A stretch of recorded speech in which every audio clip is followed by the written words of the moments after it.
way. Um, you saw your Lakers. I don't even want to give y'all credit, but like y'all was going crazy last night. Y'all had like that 3-headed monster over in LA. Luka and Lakers, they dominated the Thunder and they held SGA to 0 free throws, which is like the first time that he's had a game with 0 free throw attempts since like 2019, 2021, one of those years. But like Trav, what do you think that says about OKC and how they look in the playoffs? And what does that say about the Lakers? I mean, for me, I think it says more about OKC. I'm still on the side of they got talent, but I just think they too young still. I don't know. I don't want to keep saying that. They're young, they're young, they're young. But Mm, it just seems like it's the inexperience when it's really that time. And I think a big part of SGA's game is getting to that free throw line. So I mean, yeah. if you're not, stopping momentum, slowing the game down, getting some extra points off the free throws, that's tough for it's gonna be tough for Oklahoma. Uh, I honestly I was genuinely shocked that we went down there and spanked them, Mm, in Oklahoma. I mean that was that crazy. was that was the surprising part for me. But I'm the Lakers is like I said, that those three play like that, the Lakers are a tough team to go against, man. It's different, you know what I mean? Because unlike, Steph, when he has a bad game, it's like LeBron has a bad game, Luca's gonna be there. You know what I mean? If Mm, Luca has a bad game, then LeBron usually has a 30 banger, you know what I mm. mean? And then AR is always right there with 20. Crazy. You know what I mean? Like You're going going crazy. So it's crazy. like I'm I think it said more about OKC and how shaky they can look. Mm. But yeah, I mean, I think Lakers gonna, they're gonna do their thing with that three-headed monster they have. You could we keep talking about Shea too. Like, no, I mean he's 26 now. You know what I'm saying? He's not exactly young anymore. I feel like that's kind of like when players start hitting their prime. We're seeing that with him. You mentioned. I mean, at what age do you think is going to be enough experience? Do you mean when you say experience? Do you mean like It's age, or you mean it's like playoff experience? Like, I'm thinking more playoff experience. yeah, I know what I think he's been there what twice? Because I don't think he ever went well, there with the Kings, has he? He wasn't there with the when they. no, he wasn't there with the Yeah, Kings so I mean he's or the Clippers. yeah. So I don't know. I don't know. I don't know if it's just a maybe I don't know if I don't look at Shea as like one of those killers either. I don't know if I give him that killer yet. So I mean that could be it Mm, too. You know what I mean? Like I mm, need to see that killer in Shea, and maybe that's what some of it is too for me. Uh, but I mean, I feel like the pieces around him that are, the Chets of the world. You know what I mean?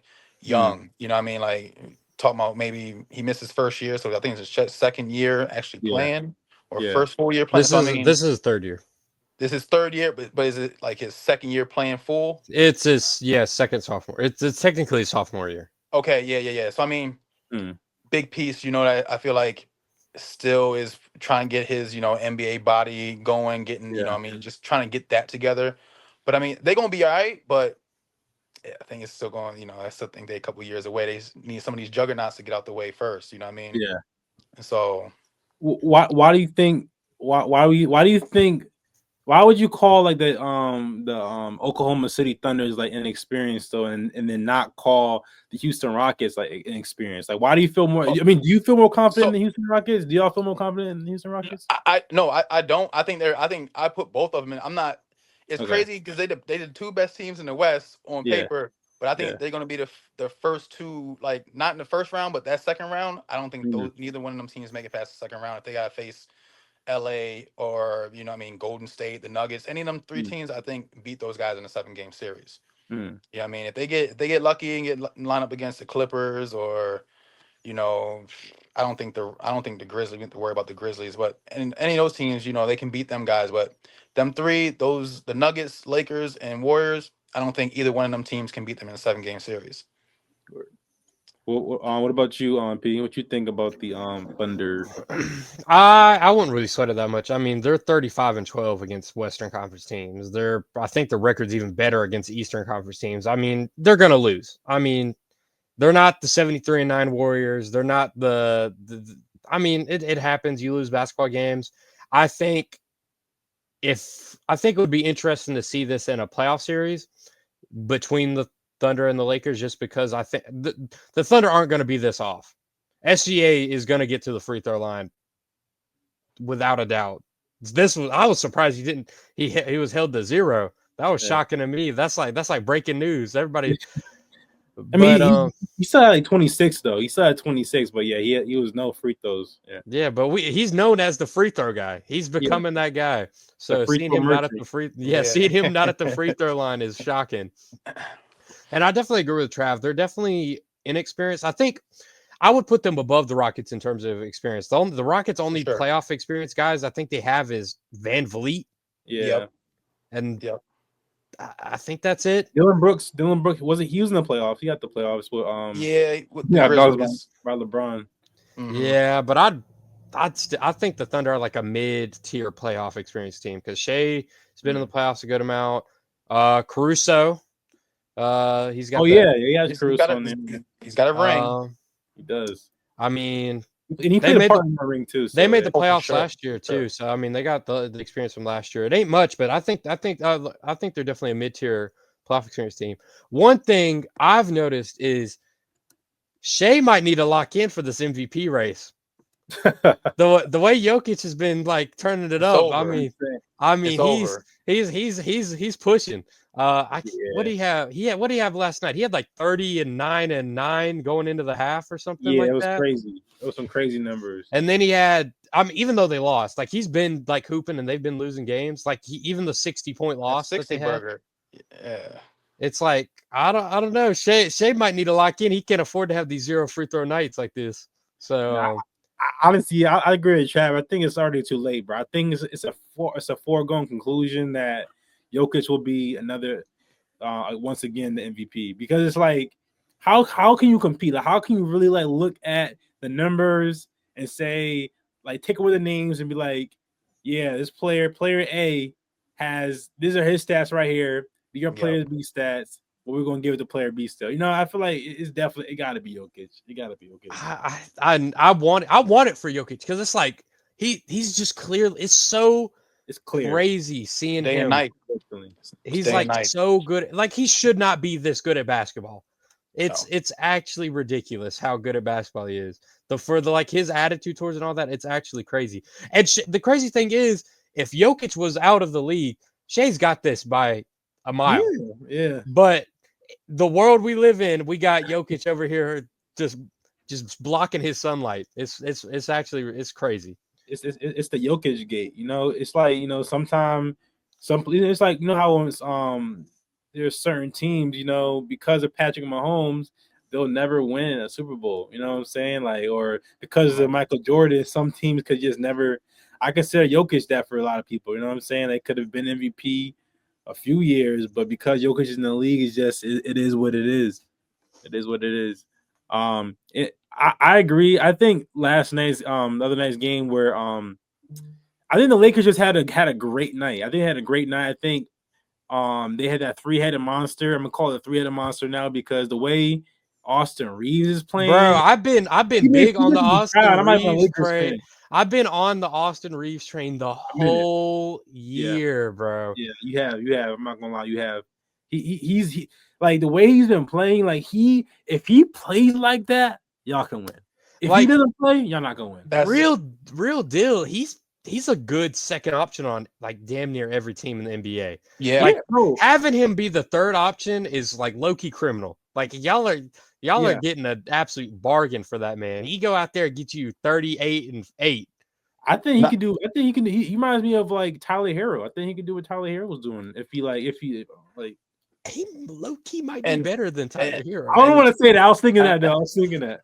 And I don't want to compare him to this player, but with the value how he's playing, it reminds me of James Harden in OKC type deal where he was their third option coming off the bench. You know what I mean? Like, not saying he's tough, though, bro. I'm not saying he's James Harden level, but I'm just saying value wise, and you know what I mean? Like James Harden. That James Harden could start and be your second or first on any team, which he proved, after he left OKC. But that man was coming off the bench for 3-4 years. You know what I mean? Like that's crazy, and he was like a baller. So I mean, value wise, I kind of compare those two like that. You know what I mean? Like, it's so underrated too. Like the underrated part about Austin Reaves is the experience that he's getting by playing with LeBron James. the mind LeBron James had. Imagine just being able to soak all the game and like play with him. Yes. Those game time situations for like the last 4 years? How many years has it been? 4 or 3. Yeah, 3 or 4 years. Yep. 3 or 4 years with LeBron James, you're gonna be a monster because basketball, as we know, it's not just about like playing the game, it's about like the strategy behind the game, the way you think about the game. And no one does that better than LeBron James. So like I think that's such an underrated part about his position on the Lakers. And then now you have Luka. It's really scary. I didn't expect Austin Reaves to turn up the way he's been turning up these last like the later end of the season. I think that's a huge part for the Lakers. And they just hit a lot of shots last night. Like they was going crazy from the 3-point line. They're not traditionally like great 3-point shooting team, but with the addition of Luka, you're gonna have good nights. And it looks like he took the other night where he lost and he was like had a bad night. It looks like he took it personally. So I like to see that from Luka. I don't think though they're gonna be able to sustain that level of shooting though. I think that's a fluke. Yeah. I was gonna say that. I was like, y'all, how often are it's like this thing with OKC? How often are the Lakers going to be firing on all cylinders, and how often are the Thunder going to have a bad game? It's just like when the stars align and y'all are hitting, y'all are probably the best team in the West. Yeah, but I think y'all can't really afford to have Luka be off as we saw the other night. We need Luka. We need a consistent 25 plus from Luka at least, and not like a slow, quiet 25. We can't have the 25 where he goes 1 for 13 from 3. You know what I mean? We can't be those 25-point games. We need we get solid work from Luka. LeBron's gonna always give you, that 15 to 20 at points. least 10. You know what I mean? Yeah. And like I said, how AR's been, I'm not even sweating AR right now because he's doing on both ends of the court. So. Good thing your boy D'Lo got out of there, and that was a great move. That was, D'Lo out of there.